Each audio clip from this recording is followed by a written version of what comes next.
Welcome to a deep dive into something we all navigate, the fascinating world of personal well-being. Indeed. Today, we're taking a truly unique approach. We've got this, well, incredibly detailed document you shared, a week in review from July 13th, 2025. Yeah, it's like a snapshot, isn't it? A Hmm. really close look at one person's journey, uh, tracking their progress across, well, all sorts of life goals. Exactly. Think of it as a microscope focused on that daily dance between what we intend to do and what actually happens. Right. So our mission today is really to unpack this week, dig into the self-assessment, See what we can find. yeah, pull out the surprising insights, the patterns maybe, and those practical takeaways from someone who is, diligently tracking their health, their habits, even hobbies. How can we learn from this really granular look at consistency and adaptation, self-awareness? It's not just about what they did, Yeah. but maybe what it reveals about the deeper mechanics of trying to improve ourselves. Okay, let's get into it. So what strikes you immediately from this week in review is just how holistic it is. Right. This isn't just like one siloed part of life. It's a really comprehensive look at the author's efforts to, well, empower themselves, Improve quality of life. improve quality of life, yeah, Yeah. and take control of their consumption habits. We'll see how these different areas, they kind of link up and influence each other. It's quite personal. It really is amazing how those areas connect. Let's jump right into the health section then, starting with what many people think of as the foundation, sleep. Sleep, yes. The bedrock. So our individual here, they had a clear target, a solid 7 hours of sleep daily. But the reality, as the review, Yeah. frankly states, it was quite different. Yeah. The average was just 6 hours, and importantly, it was marked by high inconsistency and fragmented quality. Okay, so not just less sleep, but broken sleep too. Exactly. Yeah. And what's insightful here is how outside factors just threw a wrench in the works, even with the best intentions. Like the weather, I saw that mentioned. Yeah, the document notes hot and really humid weather, especially at night. Yeah. That seemed to be a major disruptor. And while switching on the aircon helped a bit, It wasn't a magic bullet. no, not a complete fix. Our individuals still felt pretty tired, leading to multiple naps, especially, it notes, after dinner. That lingering fatigue. That's interesting. It's a critical thread. The review suggests, okay, maybe it's the inconsistent schedule, but crucially, it also flags the possibility that it's a symptom of some unknown underlying issues, needs more monitoring. Ah, And okay. that, I think, delivers a powerful insight. True well-being isn't just hitting numbers. Sometimes you need to play detective, right? Ask why these symptoms persist, even when you fix the surface stuff. That makes a lot of sense. You have to look deeper sometimes, and that fatigue probably didn't help with the physical activity goals either. Let's shift to that. The daily walking target was 5,600 steps. Right. And they actually averaged higher 6,780 steps. Oh, okay. But the real story here isn't the average. It's the wild inconsistency. How so? Well, the activity ranged from a low of just 2,620 steps one day to a high of 9,822 on another. Big swings. Wow, that's quite a range. Was that seen as a failure? What's interesting is, no, not really. This variability was actually anticipated. The individual linked it to mood, weather conditions, basically leading to those more idle days. It shows a kind of adaptive consistency. Adaptive consistency, I like that. So not rigid adherence, but adjusting smartly. Exactly. Adjusting to mood, external factors. Yeah. Flexibility can be a strength, in building habits long term. Makes sense. It wasn't just about steps, though, right? There was a broader workout goal. Precisely. This ties into their 6-minute or 7-minute workout goal. They integrated activity into daily life. Things like gardening, raking leaves, prepping areas, light walks after meals, just general house chores. So movement woven into the day, not just separate exercise time. Yeah, exactly. They did note, though, no daily push-up habit yet, but they were expecting some new tool to help build that. Shows they're still working on it. Openness to new methods, yeah. Okay, so from movement, let's talk fuel, nutrition, and diet. This is where things got particularly interesting with some surprises. Definitely some unexpected outcomes here.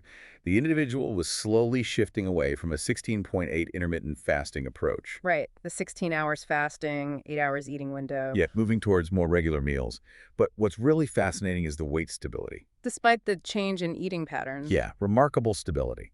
The numbers tell a story of small daily ups and downs. Started at 67.45 kilos, fluctuated a bit, dipped, peaked slightly higher, but ended the week at 66.45 kilos. So a net decrease of 1 kilo overall. Exactly. Just 1 kilo lighter after all that change. It points to the power of a consistent overall approach, perhaps. That's quite something for 1 week. And the diet itself, mix of eating out and cooking. Yeah, a mix. And they alternated between different plate ratios, sometimes 2.1.1 plants, protein, carbs, sometimes 1.2.2. And I saw a note about warm or soupy foods. That trend continued, yes.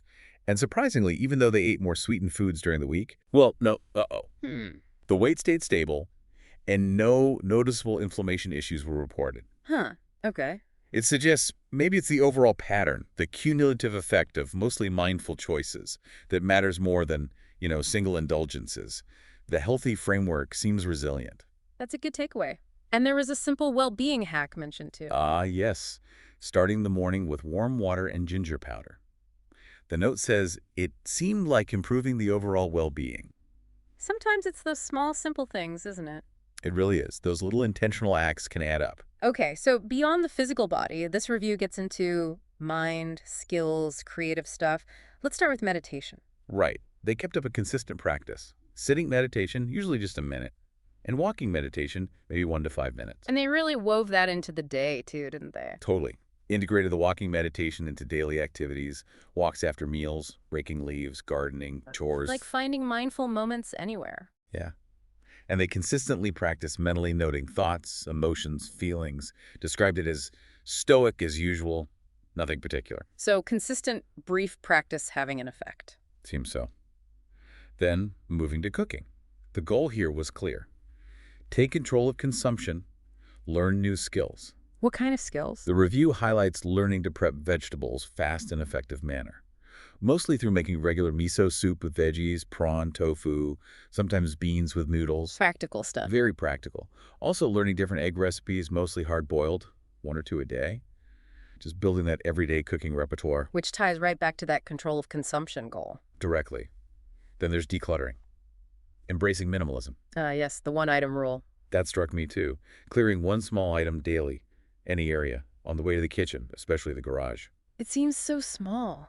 It does, but it raises that question, doesn't it? Mm. How effective are these tiny, consistent actions for long-term habits? Maybe vary. Yeah, maybe incredibly effective. Though it wasn't all progress, right? The workspace. Right. The review is honest about that. It acknowledges areas of stagnation. Specifically, no progress on decluttering the workspace, mentions replacement curtains and a neglected drawer. Huh. The neglected drawer.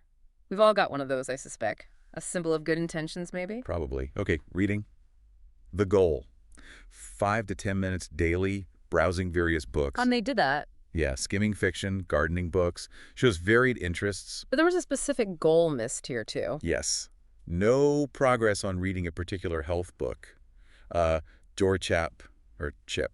Interesting. Even with a reading habit, specific, maybe more demanding books can get pushed aside. Happens easily. Now, coding. The aim was daily contributions, PRs, pull requests to projects in Go, Python, Elixir, Erlang, or Rust.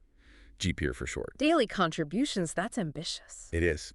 And while it wasn't strictly daily, the person was actively, as they put it, hopping through GitHub repositories. GitHub, the big code-sharing platform. Right. Addressing trivial typos across various projects. We'll fix it. Okay, so contributing, but maybe not big features every day. Exactly. And for their own recreation projects, it was regular maintenance, fixing broken tests, improving test coverage, important stuff that keeping the lights on at work, but maybe not always visible. Still consistent effort, just a different kind. Yeah.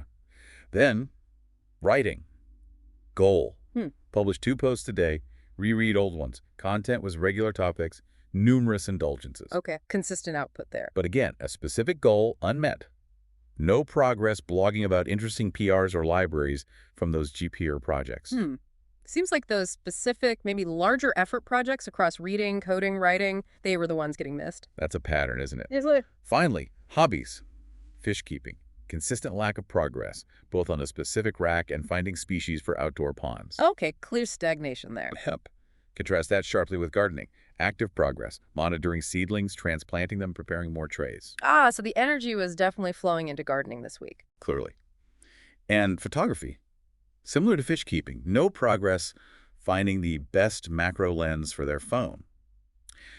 This review really paints a picture, doesn't it? where the focus is and where it isn't. It really does. So, pulling it all together, what does this all mean for us, looking at this deep dive? Well, it really shows the huge value of consistent self-assessment, doesn't it? Yeah. It flags those surprising successes like the stable weight despite diet changes, but also the persistent challenges like the sleep inconsistency or those specific hobby goals not being met. It also shows that balance or maybe tension between setting targets and then adapting to real life. Exactly. Adapting to weather, mood, daily demands. It makes you ask, how much should we push for strict consistency versus allowing for that flexible adaptation? It's probably not an either answer. Likely not. Yeah. And that mention of unknown underlying issues for the sleep fatigue, Mm. that's a big reminder. Right, that well-being is often more complex than just the numbers. Yeah, deeper currents are often at play. It suggests that even really careful self-tracking can only take you so far. Sometimes you need to look beyond your habits, maybe talk to a professional, or just try a different kind of self-inquiry. Absolutely. We've really navigated a very personal week here, haven't we? Pulled out some fascinating insights from this detailed self-look. It's a testament, I think, to how even that granular data, the day-to-day stuff, can reveal powerful trends about our habits, our health, our whole journey of self-improvement. So as you listening reflect on this individual's week, this pursuit of daily well-being, here's something to think about.